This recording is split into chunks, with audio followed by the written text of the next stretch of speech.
So the thing is, I didn't do all the scratching on the records. It didn't work that way. He was their DJ in Spectrum City. He was Mellow D. You remember Public Enemy #1? And Chucky D, myself, and KG, Flavor, DJ Mellow D. That's Mellow D. That's a real soft name for a dude that's trying to be hard, Mellow D. So Chuck changed his name, but they were party DJs. KG was Keith Shockley. He was a DJ too. And they didn't care who did the scratching on the records. They just wanted the records to sound good. So they did the albums, they did, Terminator did some scratches, and then they wanted other stuff. And they're like, you know what, we want something that sounds like this. They didn't even know what they wanted. They said, can you do this? I'm like, what was that? They're like, I want it to sound like that. Okay, so Terminator would do it, and we had a very little budget, very small budget. So it was like, yo, all right, you got 3 tries, that's it. You ain't done, juice. See what you got. If I couldn't do it, then it would have been, forget it, scrap it. We didn't have time to waste. We didn't have a lot of money. So I kind of got it right most of the time in the first try, but a lot of, Terminator laid a lot of scratches first. Some of the stuff like Sophisticated Bitch, I didn't need to do anything on that, it's just simple. Raise the Roof, he did some scratches. I came and added other scratches. Sometimes there's songs with both of us, sometimes it's only me, sometimes it's only him. Riot Starter was only me, because they didn't know what they wanted to do with that. Then they saw me drumming. When you scratch, it sounds like you're making a beat. They're like, yo, do that. Do the whole record. I'm like, the whole record? Even when Chuck's rapping, they say, yeah, just do it. Okay, I did do the whole thing, and then they took the drums out and kept us to 808. So, some songs with him, some songs with me, some songs with both of us. And at the time, I was a lot more advanced than he was with the scratches, so sometimes a lot of the more advanced scratches what you hear are me, because at the time I was more of a battle DJ, where he was like doing parties DJ. Some scratches are Chuck. Chuck did the scratches on Welcome to the Terror Dome, and some are Keith. So sometimes it's like they almost finished the song, they just need a little jigger. They're like, oh, fuck Juice, jigger. They do that shit real quick. Good, we got it, good, we don't need to call Juice. So I did Bum Rush the Show in one session. I came and bought my records, I did all the scratches on the records in one session. Same thing with Nation. I came in there, did them all in one session, and that was it. Cheap, fast, good, in and out. We were broke. So, sometimes that helps you, when you have a deadline and you have no money. Yeah, the scratching on Rebel Without a Pause, man, and to the Edge of Panic. German Edge of Panic. Yeah, those ones right there were the ones that caught my attention. And it was like, Well, at the time, Transformer scratches, they were first. When was their first? I think 1986 was the first time there was a Transformer on a record. It was Grand Dragon KD, Steady B, Bring the Beat Back. And then Jazzy Jeff did Live at Union Square. We did Transformers later on that year. So Transformers, people just started to learn what they are. So I started becoming real good at doing Transformers and doing them in different ways. And we showcased that on some Public Enemy records. And then there were no Transformers. There were real fast stuff like on Night of the Living Bassheads.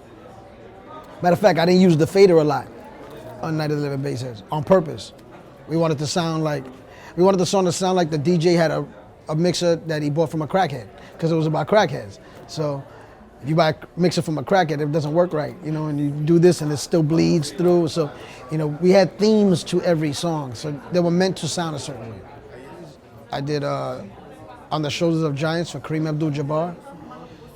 They wanted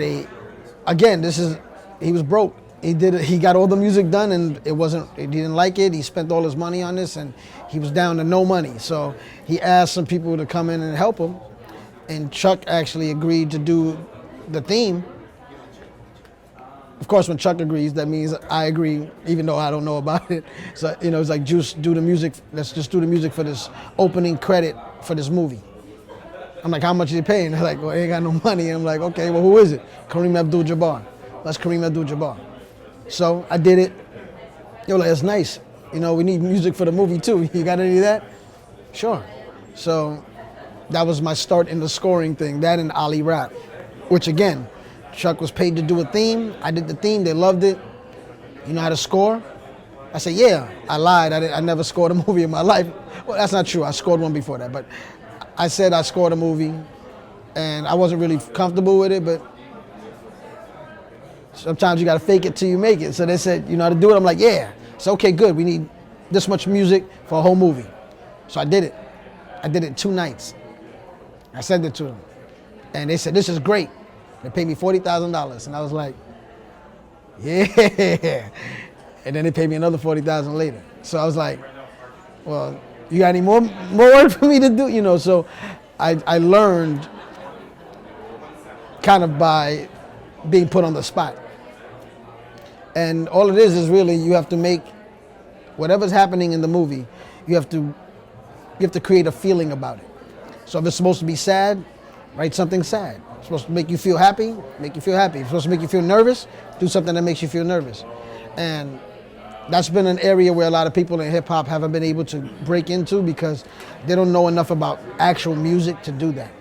Like they can sample something, but you can't really sample a lot when you do movie scores because they have to license that and they have to find the guys that own the original sample and they have to license from the original publisher, and it's a nightmare, especially when there's a lot of samples. So we go through that with Public Enemy when they want to use something like not Light of the Bass, like Fight the Power. You got to call James Brown's label. You got to call James Brown's estate, and there's a couple of other things in there that I don't want to mention too many people because more people start suing Chuck. But there's a lot of samples in there, so you know you want to use it, fine, but you. Instead of licensing for me, because I made the song, you gotta get my permission, then you got a permission from everybody that used the sample from, all those labels that the records came from, and all their publishing. These guys don't want to deal with all that headache. They said, just write me original music. So I learned to write original music. I play, I write, because it makes me more money. I don't have to worry about that stuff. And we even remade some of the original Public Enemy records from scratch, without the samples. Like there was a LeBron James commercial for Samsung, where he's running and you hear Terradome. That's not the original Terradome. I remade that shit from scratch. Even the beginning where it says, this is a journey into sound. That's me saying that with an English accent, which was terrible. But then I had to detune it to sound like the sample. So not only did I get paid for licensing that, I got Screen Actors Guild credits because I'm a voice actor in the commercial. And I learned all of that stuff, and I said, you know, this makes me more money than making a record. You put a record out, you don't know if you're ever gonna get paid. You hope that people buy it. I do a film score, they pay me. You know, so.